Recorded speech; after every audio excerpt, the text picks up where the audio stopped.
So I read a comment where someone said, please keep the videos coming, really enjoy it, and it's like, now that me and Nick don't live together, it's kind of hard to crank out videos like we used to. So, I mean, just for you, I'm gonna try and keep it going. I mean, I personally want to keep it going too. And there's days where it's like, I just don't know what to film. But I realized you guys never got the full rundown of what's going on with Daytona. Clearly it doesn't look like, well, what it did when I first got it. And I kind of want to get you guys caught up to speed as to what's going on with this and where we're at with that project. Also, kind of want to keep you guys up to date on what happened to the Mustang during the road rally. So we should probably do that too. But first off, we'll jump into Daytona. So this is how the Daytona currently sits, and as you can see, the front bumper is completely different.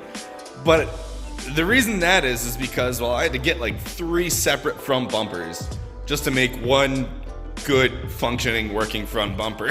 It's a little bit of a botch job at the moment, I'm aware of, but you know, it's at least better than what it was.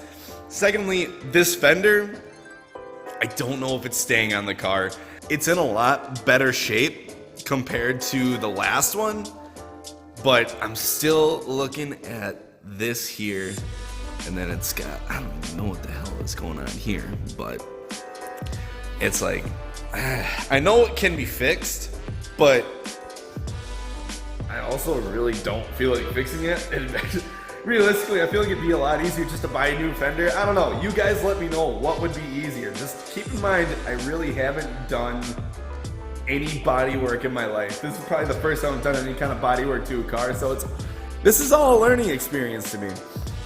And then with the engine itself, I started tearing this thing apart a little bit because I noticed there was a rattling somewhere in this general area. Come to find out, I think the turbo wastegate is kind of going to shit on this car. So I took out the air box. I was like, well, let's see how hard it is to get to the turbo. That sucker is buried deep inside this engine, to the point where it's like, I already know I'm gonna have to pull this whole engine out sometime during the winter. Mike from Tier 3, I'm gonna need your help with that because I've never done that before either. This car is just a little much for me at the moment. I know there's a lot of leaky gaskets in this car. You must just pull the whole thing out, replace the gaskets, replace the turbo, anything else that needs to be replaced, and then just throw it back in. And hopefully, if everything goes right, we might be taking this on the road rally. Kind of like I said, before I even bought the car, I was kind of like, take it to actually go on the rally. So, Gretchen, founder of the River Valley Road Rally, I know you watch this too. You think it'll make the cut? One thing I definitely want to get to is, as you can tell, there's no hood. The hood is back over here. And it's just, this is another one of those things where it's like, yeah, it could be fixed. There's really not a whole lot. There's that dent there, and you really can't see it on camera, but there's another kink there. And I know, there's gonna be auto body guys that are like, oh, you can fix that. But like I said, I just don't know how, and I really don't know many people in my life that could teach me how to fix it either. So I think I'm just gonna go get a new hood. Unfortunately, I don't have a truck like Mark or Nick, so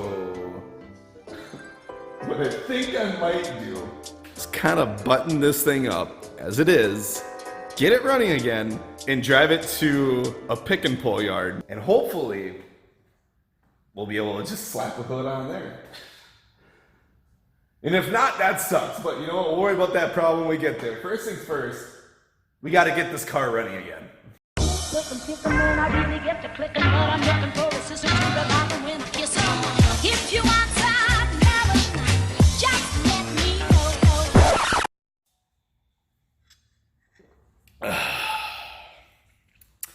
Well, that didn't go quite as planned. Completely forgot that when I put this fender on, all the little plastic clips that hold in this little liner here, well, I broke them. You plan on taking this to the scrapyard to get a hood? Mission's a no-go at this point. So, I guess I gotta finish taking out the stickers of the rally car because you know what? It's been on there for a while.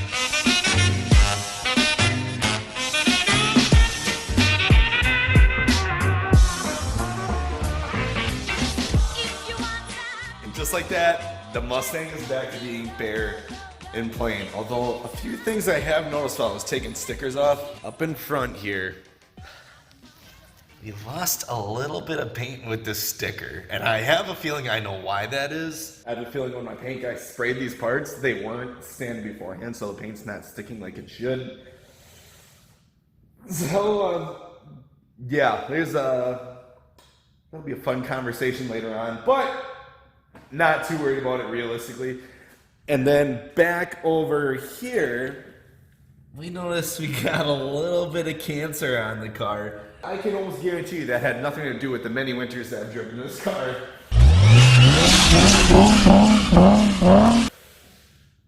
Whoops. But those problems being pointed out, at least we know we got projects coming up ahead. As for the road rally and what happened there and what's going to be the fate of this car. Uh-oh. Around in the rally, dude. I think we're completely out of the rally. What the frick, Nathan? I don't know what would have caused that. You can tell it wants to fire. Yeah, this is not looking good here. So I've looked on a lot of threads and talked to a lot of people that have these kind of cars that run boosted applications, and honestly the engine's fine. The reason why it shut off or why the fuel safety switch was hit, I really don't know.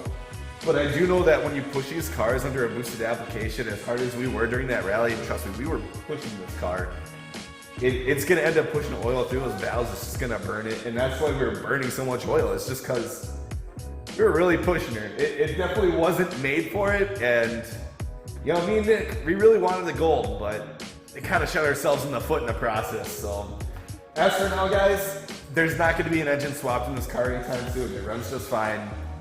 We're going to leave it go. Once it does blow, and maybe we'll play with some ideas, but hasn't happened yet. So I guess with that, that's all I got for today, guys.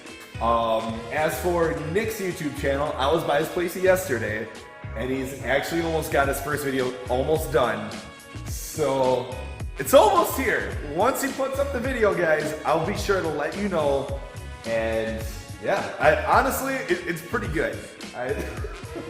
You guys should definitely go check it out and support his channel. I don't even know what his channel's called yet, but once I figure that out, I'll let you guys know. So with that, we'll see you in the next one.